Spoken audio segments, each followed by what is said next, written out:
Shalom Aleihim, Bapak Ibu, Saudara-saudari yang dikasihi dalam Tuhan. Kita bersyukur bisa berjumpa dalam pembelajaran firman Tuhan. Sebelumnya kita berdoa. Bapa dalam nama Tuhan Yesus, sebentar kami akan belajar firman-Mu. Biarlah Roh Kudus yang menolong kami, sehingga kami sanggup memahami kebenaran firman-Mu ya Bapa. Dalam nama Tuhan Yesus. Amin. Bapak Ibu Saudara-saudari yang dikasihi dalam Tuhan, hari ini Selasa 15 Desember 2020 kita akan belajar dari Wahyu pasal yang pertama ayat yang ke-8. Wahyu pasal yang pertama ayat yang ke-8. Judulnya adalah Alfa dan Omega. Alfa dan Omega. Bapak Ibu Saudara-saudari yang dikasihi dalam Tuhan, ini adalah bulan Natal. Terlepas ada pro dan kontra. Maka ada baiknya kalau kita belajar tentang pribadi Natal itu, yaitu Yesus Kristus. Hal pertama yang akan kita pelajari, yaitu kita pelajari hari ini, adalah mengenai Alfa dan Omega. Yesus Kristus adalah Alfa dan Omega. Kita baca ayatnya. Aku adalah Alfa dan Omega, firman Tuhan Allah, yang ada dan yang sudah ada dan yang akan datang, yang maha kuasa. Bapak Ibu Saudara-saudari yang dikasihi dalam Tuhan, ada orang yang memakai ayat ini untuk mengatakan ada keterbatasan dalam diri Yesus. Yaitu apa? Ada awalnya dan ada akhirnya. Ini terlalu dangkal dalam pemahaman. Sebenarnya kalau dibaca secara teliti, pelan-pelan, kita sudah bisa menemukan kebenarannya. Sudah jelas bagaimana keberadaan Yesus Kristus. Tapi untuk memahami lebih dalam, mari kita belajar. Kita akan belajar frase demi frase. Perhatikan yang pertama. Aku adalah. Aku adalah. Kata itu dipakai kata Yunani ego eimi.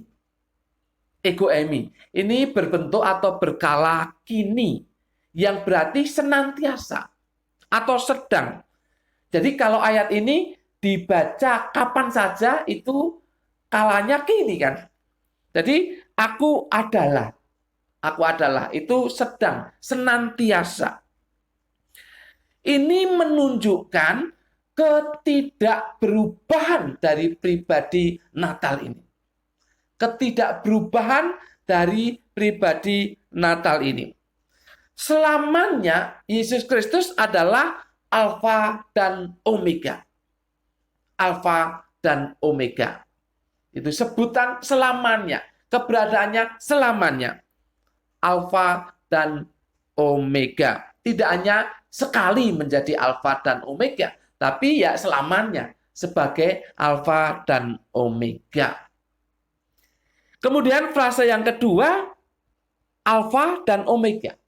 Tadi aku adalah, sekarang Alfa dan Omega. Di dalam bahasa Yunani itu dipakai kata to alfa kai to omega. Alfa adalah huruf pertama dari alfabet Yunani. Omega itu adalah huruf terakhir dari alfabet Yunani.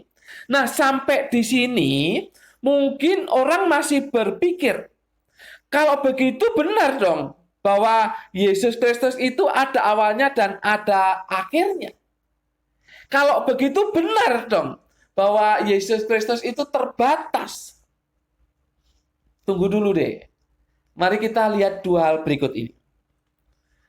Pemakaian kata alfa dan omega itu ada kesejajaran dengan pemakaian alef dan tau dalam bahasa Ibrani. Sekali lagi, pemakaian alfa dan omega itu ada kesejajaran dengan pemakaian huruf alef dan tau dalam bahasa Ibrani. Alef itu huruf pertama dari alfabet Ibrani. Tau itu huruf terakhir dari alfabet Ibrani. Nah, perhatikan di sini. Perhatikan. Ketika alef dan tau itu dipakai secara bersama dalam satu kalimat, itu sesungguhnya menekankan kepada keseluruhan. Kepada keseluruhan. Perhatikan, saya ulangi supaya jelas. Ketika alef dan tau dipakai secara bersama dalam satu kalimat, itu menekankan, menunjukkan keseluruhan. Bapak, Ibu, saudara-saudari yang dikasih dalam Tuhan, di antara rabi-rabi Yahudi, itu terkenal dua kalimat penting. Yang pertama, Adam melanggar keseluruhan hukum. Yang kedua, Abraham menjaga, memelihara keseluruhan hukum. Nah, itu dipakai kata alef dan tau. Jadi ini pemakaian memaknai keseluruhan. Bukan titik awal dan titik akhir, bukan. Tapi keseluruhan. Keseluruhan. Jadi bukan hukum yang pertama saja atau hukum yang terakhir saja. Bukan. Tapi seluruh hukum. Seluruh hukum. Nah, pemakaian ini sejajar dengan pemakaian alfa dan omega. Jadi pengertian alfa dan omega itu keseluruhan. Bukan hanya titik awal dan bukan hanya titik akhir. Bukan, tapi keseluruhan. Menekankan keseluruhan. Hal yang kedua, mari perhatikan ayat firman Tuhan supaya kita paham. Yesaya pasal yang ke-41 ayat yang ke-4 saya bacakan. Siapakah yang melakukan dan mengerjakan semuanya itu? Dia yang dari dahulu memanggil bangkit keturunan-keturunan. Perhatikan ini. Aku Tuhan yang terdahulu, dan bagi mereka yang terkemudian, aku tetap Dia juga. Kemudian pasal 44 ayat yang ke-6 ini lebih jelas. Beginilah firman Tuhan, Raja dan Penebus Israel, Tuhan semesta alam. Akulah yang terdahulu dan akulah yang terkemudian. Tidak ada Allah selain daripadaku. Jadi pemakaiannya sangat jelas di sini mengenai alef dan tau tadi. Jelas sekali. Masakan iya Yahweh yang berkuasa, satu-satunya Allah di dunia alam semesta ini, masakan ia ada awal dan akhirnya? Pasti tidak. Jadi pemakaian alef dan tau ini jelas sekali. Jelas sekali, bukan titik awal, bukan titik terkemudian atau titik akhir, bukan. Jadi dengan demikian kita tahu kesejajaran alfa dan omega. Jadi alfa dan omega menekankan keseluruhan. Dari sini Anda harus paham bahwa Yesus Kristus yang adalah alfa dan omega itu tidak ada titik awalnya, tidak ada titik akhirnya, tapi menyangkut keseluruhan. Kalau waktu ya menyangkut keseluruhan waktu. Kalau keberadaan ya menyangkut seluruh keberadaannya. Dari kekekalan sampai kekekalan. Ya intinya di kekekalan itu Yesus ada. Jadi kalau dikatakan Yesus adalah alfa dan omega, tidak berarti ada titik awal dan titik akhir, tetapi keseluruhan. Keseluruhan alam ini, keseluruhan keberadaan ini, keseluruhan waktu yang ada, itulah Yesus Kristus, pribadi Natal. Perhatikan frase yang selanjutnya. Firman Tuhan Allah. firman Tuhan Allah. Ini kalau kita baca sepertinya kata benda, tapi bukan ini. Bukan kata benda. Karena di bahasa Yunani dipakai legei kurios hotheos. Legei kurios hotheos. Ini kata kerja yang artinya Tuhan Allah sedang berfirman. Atau firman Tuhan Allah dalam arti kata kerja. Jadi begini, aku adalah Alfa dan Omega. Firman Tuhan Allah. Itu berarti Tuhan Allah sedang berfirman, aku adalah Alfa dan Omega. Ini kata kerja. Ini penting. Ingin saya katakan ini penting. Mengapa? Karena di situ disebut pribadi Tuhan Allah. Jadi yang berfirman ini Tuhan Allah. Tuhan Allah. Loh, siapa Tuhan Allah? Apakah ini menunjuk Bapa? Tidak. Apakah ini menunjuk Roh Kudus? Tidak. Ini menunjuk pribadi Yesus Kristus sendiri. Jadi kalau disebut Tuhan Allah, ya itulah Yesus Kristus di ayat ini. Nah, kalau dia Allah, mosok ya ada batasnya. Ada awal dan ada akhirnya. Ada titik awal dan titik akhirnya. Ya enggak. Sudah pasti dia kekal. Sudah pasti dia kekal. Sekali lagi perhatikan. Tuhan Allah yaitu Yesus Kristus sendiri sedang berfirman, aku adalah Alfa dan Omega. Ini penting. Jadi dia pribadi Natal itu tidak ada batasnya. Tidak ada titik awal dan titik akhirnya. Kemudian kita lanjutkan frase yang selanjutnya. Yang ada. Kata yang ada. Perhatikan. Kata yang ada di dalam bahasa Yunani itu hoon. Itu berkala kini. Berkala kini. Artinya selalu ada. Selalu ada. Yang selalu ada itu siapa kalau bukan pribadi Allah? Hanya Allah yang selalu ada. Kapanpun dia ada. Di kekekalan dia ada. Nanti di kekekalan dia ada. Sekarang dia ada. Karena selalu ada. Jadi perhatikan di sini. Perhatikan bahwa Natal sang Natal itu, sang pribadi Natal itu adalah Alfa dan Omega yang tidak ada batasnya tadi. Dia adalah Tuhan Allah dan dia selalu ada. Dia selalu ada. Tidak pernah tidak ada. Jadi tidak ada titik awal dan tidak ada titik akhir. Dia selalu ada. Kemudian dikatakan di sana, dan yang sudah ada. Dan yang sudah ada. Kai-ho-en.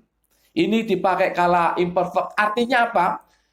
Imperfect itu kala yang menunjukkan sudah berlangsung, tapi dalam waktu yang lama. Seringkali penulis Alkitab tidak bisa menentukan berapa lamanya dia ada. Maka dipakai kala imperfect. Kai-ho-en. Itu artinya keberadaan Yesus Kristus ditekankan lagi. Sudah berlangsung ada dulu kala. Tidak tahu batasnya kapan.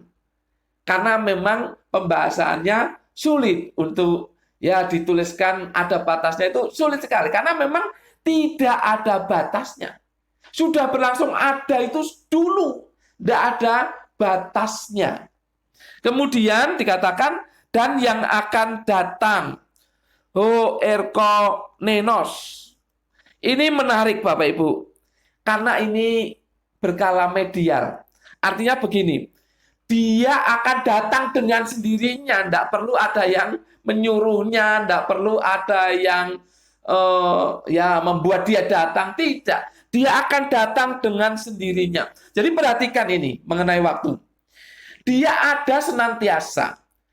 Ditekankan adanya kapan? Ya dulu sudah berlangsung lama. Itu kapan? Ya dulu lah gitu. Kemudian nanti juga nanti itu dia ada. Perhatikan ini, menarik. Jadi mengenai waktu, mengenai keberadaan Yesus, Sang Pribadi Natal, baik dulu maupun yang akan datang, dia tetap ada. Siapa yang tetap ada? Ya tentu Allah sendiri. Karena dia adalah firman Allah yang menjelma menjadi manusia.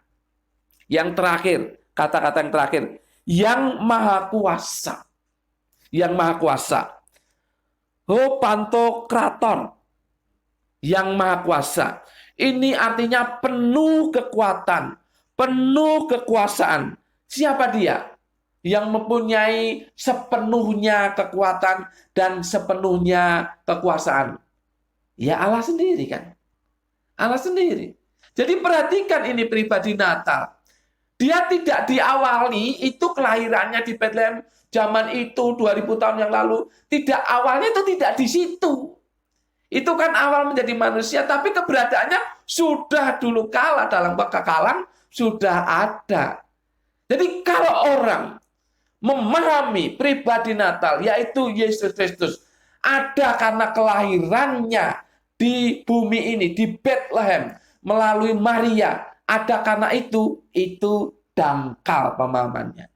Karena Yesus Alfa dan Omega, tidak ada titik awal dan tidak ada titik akhir. Karena dia adalah firman Allah yang menjadi manusia. Ada dalam kekekalan dan kekekalan. Masa yang lalu dan masa yang akan datang. Bapak, Ibu, Saudara-saudari yang dikasihi dalam Tuhan, itulah pribadi Yesus Kristus. Itulah pribadi Natal, Bapak Ibu. Pribadi Natal, saya ingin tekankan lagi. Pribadi Natal yang adalah Alfa dan Omega, artinya tidak ada awal dan tidak ada akhir. Tidak ada titik awal dan tidak ada titik akhir. Yang ada adalah keseluruhan keberadaan. Itulah pribadi Natal. Dan dia adalah Tuhan Allah sendiri. Dia ada dan selalu ada, baik dulu maupun yang akan datang. Dan dia memiliki kekuasaan dan kekuatan penuh. Itulah pribadi Natal, yaitu Yesus Kristus. Kalau demikian, kalau kita merayakan Natal, maka kita merayakan pribadi yang sangat luar biasa, penuh kekuatan dan kekuasaan, tidak dibatasi oleh waktu dan ruang, pribadi yang berkuasa atas alam semesta ini. Maknanya, ketika kita memperingati Natal, maka kita harus menghormati Dia sepenuhnya, sepenuh kehidupan kita, menyembah Dia sepenuhnya, dan menempatkan diri kita di bawah pimpinan Sang Pribadi Natal itu sepenuhnya. Jadi Natal adalah untuk memuliakan Dia.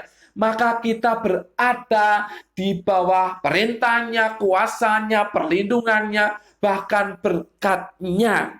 Natal menunjukkan kasih yang luar biasa. Karena pribadi yang tidak terbatas itu mau membatasi diri dalam wujud manusia dan lahir melalui Maria di Bethlehem. Itu adalah kasih yang luar biasa dari pribadi yang tidak terbatas itu. Bersyukurlah masih bisa merayakan Natal, tetapi maknailah dengan lebih dalam. Saya berharap ketika kita merayakan Natal dan setelah itu, kita semakin tunduk kepada Yesus Kristus, karena Dia pribadi yang tanpa batas. Kita semakin menghormati, menyembahnya, dan mewartakan dirinya kepada manusia. Karena Dia pribadi yang tidak terbatas. Amin. Mari kita berdoa. Bapa, dalam nama Tuhan Yesus kami bersyukur untuk firman ini.